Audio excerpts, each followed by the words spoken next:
Welcome to Clinical Capsules, where we bring you the same evidence-based insights you trust from TRC Healthcare, now in podcast form. We're thrilled to launch this new series as we celebrate 40 years of keeping healthcare professionals ahead of critical medication updates and guidelines.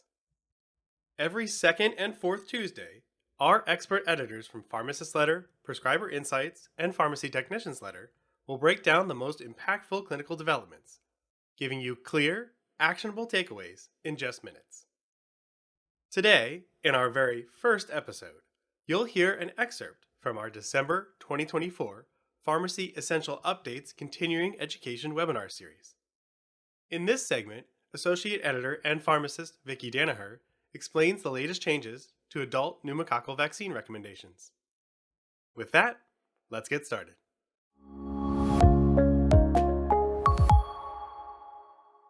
Let's dive into what's going on with pneumococcal vaccines for adults. And we're talking about this because CDC has made some big changes to the recommendations regarding which patients need pneumococcal vaccination. And we also have a new PCV21 vaccine, which adds to the mix of options that we have for vaccinating our patients. And it's often confusing to know which vaccine to use. Plus, we've been getting lots of questions from you, our subscribers, about how to incorporate all of these changes and updates into practice. So today, we're going to answer your big questions and essentially go through the who, what, when, where, and why of pneumococcal vaccines. We'll talk about which adults need a pneumococcal vaccine and when's the right time for these patients to be vaccinated. We'll also talk about how the different pneumococcal vaccines compare, and then if there's a preferred pneumococcal vaccine that adults should get. For example, if there's any vaccine that's a better choice over another for particular patients. And this is especially important to discuss since the number of pneumococcal vaccines for adults keeps on growing. So like I mentioned, there's now a 21-valent pneumococcal conjugate vaccine, or PCV21, which goes by the brand name Capvaxive. And this joins the other pneumococcal vaccines that we're used to giving our patients, so PCV20, which is Prevnar 20, PCV15, which is Vaxneuvance, and then PPSV23, which is the pneumococcal polysaccharide vaccine, Pneumovax 23. Another reason people's heads start to spin when we talk about pneumococcal vaccines is because the recommendations have evolved over the years, based on available evidence. We're not going to go through a full history lesson here, but even in the last 5 to 10 years, there's been multiple changes. For example, back in 2014, we were giving patients 65 and older a vaccine called Prevnar 13 or PCV 13 plus Pneumovax 23 a year later. And then a few years later, in 2019, we moved to mainly focusing on giving Pneumovax 23 to these patients because it was found that many older adults were already getting the benefits of Prevnar 13 indirectly through the use of Prevnar 13 in children. Then in 2022, the recommendation shifted towards using the newer pneumococcal conjugate vaccines, Prevnar 20 or Vaxneuvance, for at-risk adults and adults 65 and older. And now, most recently, CDC has made changes to both the age at which older patients should be vaccinated, plus which vaccine should be used. So what is recommended now? Which adults need a pneumococcal vaccine? And the big change here is that CDC has lowered the age at which adults should get vaccinated. So now we want to be recommending routine pneumococcal immunization for adults starting at age 50 years and older instead of starting at age 65. And part of the reason why CDC is lowering the age for vaccination is because many adults aged 50 to 64 already have risk for pneumococcal disease, which we know can cause pneumonia, meningitis, and bloodstream infections. So for example, at least 40 to 50% of these patients already have conditions like diabetes, heart disease, or weakened immune system, which puts them at increased risk to developing invasive or more severe illness. But in some cases, patients might not even know yet that they have these conditions, or they don't realize that these conditions are a reason that they should get a pneumococcal vaccine. Plus, some patient populations have a higher rate of pneumococcal disease at an earlier age. For instance, serious cases peak in Black or African American adults at age 55 to 59. So it makes sense that patients should be vaccinated sooner to prevent illness before it occurs. So in our daily workflow, we want to be watching out for our patients aged 50 and older who are now recommended for pneumococcal vaccination by checking dates of birth or verifying their age and starting a discussion or offering to provide information about immunization. In addition, we want to continue to stay alert for another group of adults that are also recommended to get a pneumococcal vaccine. And those are patients aged 19 to 49 years old with immunocompromising conditions or risk factors. So we continue to look for patients who have immunocompromising conditions such as cancer or HIV, or who are taking immunosuppressants such as methotrexate or adalimumab. We also want to watch for those who have chronic health conditions such as diabetes or heart, liver, lung disease, or who smoke or who have alcoholism.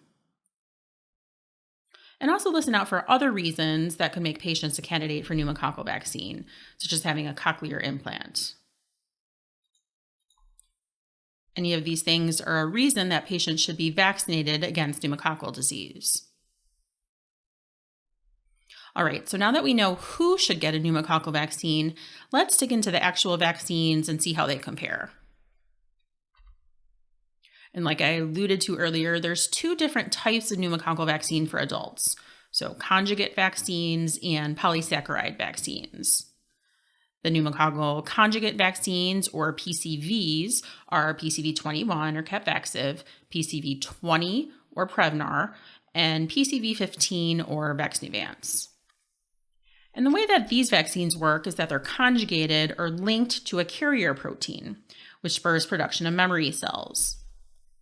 And this may lead to longer lasting and better immunity than polysaccharide vaccines or PPSV23, which is Pneumovax 23. Any of these options is a 0.5 ml dose given one time into the muscle, although PPSV23 can also be given subcutaneously if desired. But a big difference with these vaccines is how their serotype coverage compares, meaning what strains they protect against. So, for example, PCV21 helps protect against 21 specific serotypes or strains of pneumococcal bacteria. PCV20 protects against 20 serotypes, and so forth. But point out that PCV21 isn't just PCV20 plus 1. Instead, PCV21 covers 10 of the same serotypes as PCV20 plus 11 others. And PCV21 protects against 8 serotypes not included in any other pneumococcal vaccine. CDC estimates that PCV21 targets serotypes that cause up to about 85% of invasive pneumococcal disease in adults, whereas PCV20 targets up to about 65% of these strains. So overall, PCV21 has greater coverage of the strains causing invasive pneumococcal disease compared to PCV20. On the other hand, PCV21 is the only current pneumococcal vaccine that does not include coverage for serotype 4. And serotype 4 is responsible for causing over 30% of invasive pneumococcal disease in certain populations in the Western United States that monitor this data. So specifically Alaska, Colorado, New Mexico, Oregon, and the Navajo Nation, which extends into parts of Arizona, New Mexico, and Utah. Typically, patients who live in these conditions who develop serotype 4 disease are adults under age 65 who have specific risk factors, such as alcoholism, chronic lung disease, smoking, homelessness, and injection drug use. So given the differences in the vaccines and the strains they cover, this leads us to the million-dollar question: which pneumococcal vaccine should adults get? And before I share our bottom line on this, I want to point out that you can use CDC's Pneumorex Vax Advisor app or website to get the full recommendations and patient-specific guidance. If you're not already familiar with this tool, you basically enter a patient's age and you answer some questions about their pneumococcal vaccine history and their underlying medical conditions, and it's going to give you the full details and specifics from the CDC guidelines. But if you're looking for a simpler way to think about this, consider our practical approach. and rely on either PCV20 or PCV21 as your workhorse product. And that's because for all patients aged 19 years and older who need a pneumococcal vaccine, one dose of PCV20 or PCV21 will get them up to date. So we can kind of think of these as a one and done, at least for right now, for any adult who needs a pneumococcal vaccine, regardless of their age, risk factors, or prior vaccine history. And to illustrate this further, let's take a minute now to walk through our pneumococcal vaccination in adults algorithm, which you can find on our website. This algorithm will help you select the recommended pneumococcal vaccine, including timing of doses in eligible adults based on their pneumococcal vaccination status. So, for example, eligible adults who have not had a pneumococcal vaccine before or whose history is unknown should get PCV21 or Capvaxive or PCV20 or Prevnar 20. In these patients, PCV15 or Vaxneuvance is another option, but this requires PPSV23 or Pneumovax, usually a year later, to complete the series. And we know that it can often be tricky to get patients to come back in for another vaccine. This approach also requires stocking multiple vaccines, which may not be practical. It's a similar story for adults who have just had PPSV23 or Pneumovax before. These patients should also get PCV21 or PCV20 after 1 year, or they can get PCV15 alternatively to complete the series. And then for patients who have only previously received Prevnar 13 or PCV 13, again, we should recommend PCV 21 or PCV 20. This is also true for those patients who received PCV 13 at any age and who got PPSV 23 before their 65th birthday. But for those patients aged 65 and older who received PCV 13 at any age, and who received PPSV 23 after they turned 65, another pneumococcal vaccine is not automatically recommended. Instead, we want to use shared clinical decision-making and work more closely with the patient to help them decide about getting PCV20 or PCV21 after 5 years. For example, we can help these patients weigh their exposure risk by considering if they live in a nursing home or another long-term care facility, or if they're in an area with low vaccine uptake. We can also help them think about if they have any health issues that put them at a higher risk of developing severe pneumococcal disease, such as having an immunocompromising condition, lung disease, or diabetes. And then we also want to consider how long it's been since the patient's last pneumococcal vaccination, since the benefit of PPSV23 wanes after about 5 years. All right, so I know we breezed through that fairly quickly, but again, the goal here was to mainly highlight how, again, that we can use either PCV20 or PCV21 as the workhorse product, since one dose of either product will get all adults needing pneumococcal vaccination up to date.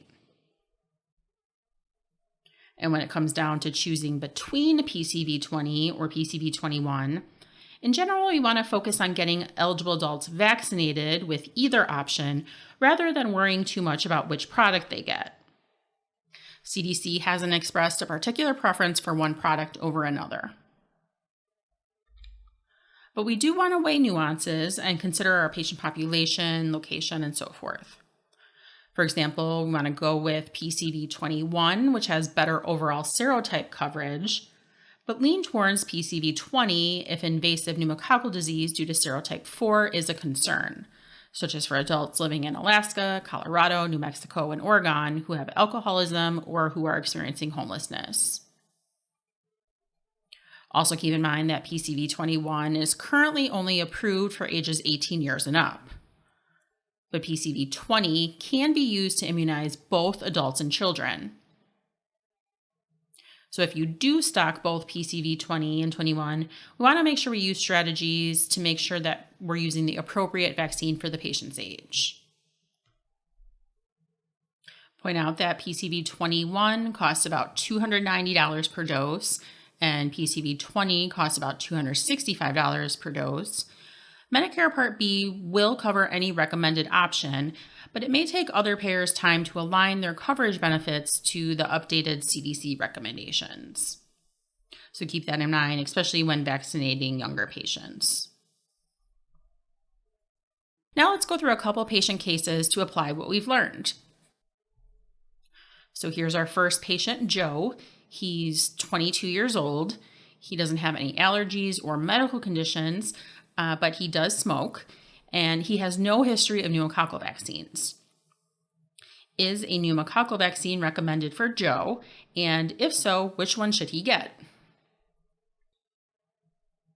The answer here is yes. Pneumococcal vaccination is recommended for Joe. Again, he's between age 19 and 49 years old, and smoking puts him at a high risk of pneumococcal disease. And since he has not had pneumococcal vaccine in the past, Joe should get 1 dose of PCV21 or PCV20. Like I said earlier, another option would be PCV15, but then Joe would also need to come back for PPSV23 to complete the series. Let's move on to patient number 2. This is Jane. She's 85 years old, and she also smokes, but she's already received Prevnar 13 or PCV13 when she was age 69, and then she received PPSV23 1 year later when she was 70 years old. What do you think about this case? So this one's a little trickier, but Jane's case would be an example where that shared clinical decision-making would be recommended.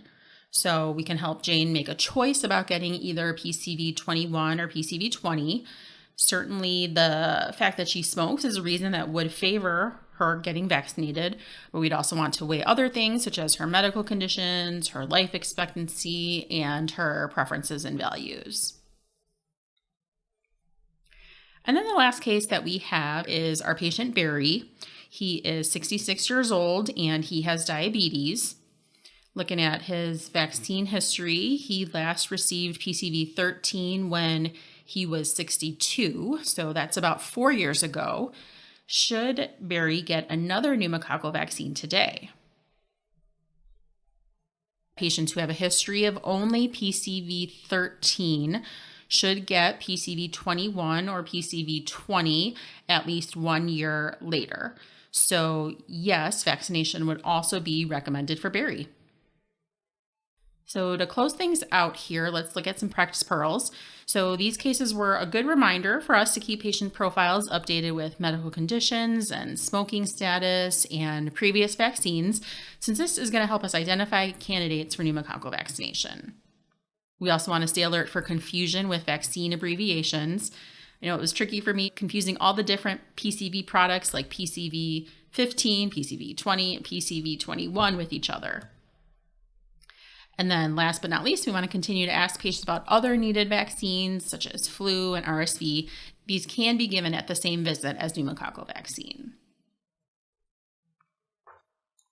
All right, so I know there's a lot to sort through here, but we have lots of resources that can make it a lot easier for you in your practice. So feel free to save or print out that pneumococcal vaccination in adults algorithm, and you can have copies in your pharmacy or in your practice to quickly and easily determine which vaccine a patient needs and when.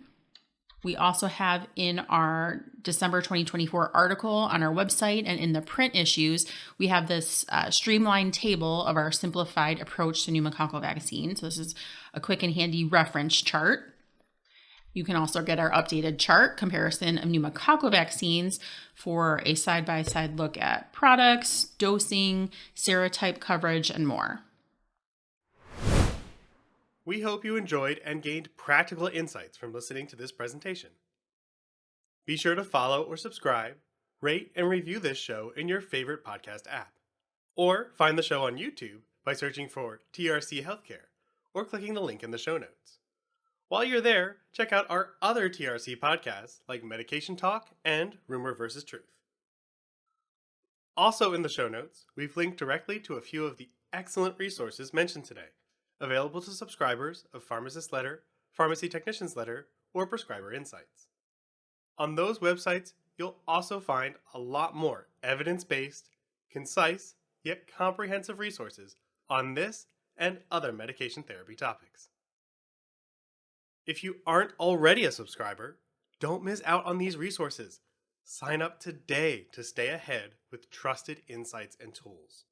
We are an industry-leading, non-biased source of information and continuing education. And if you're a student, good news. Students can access a free version of Pharmacist Letter. We've linked to that directly in the show notes as well. Check it out. Find out more about all our product offerings at trchealthcare.com. You can also reach out to provide feedback or make suggestions by emailing us at contactus@trchealthcare.com. Thanks for listening to Clinical Capsules.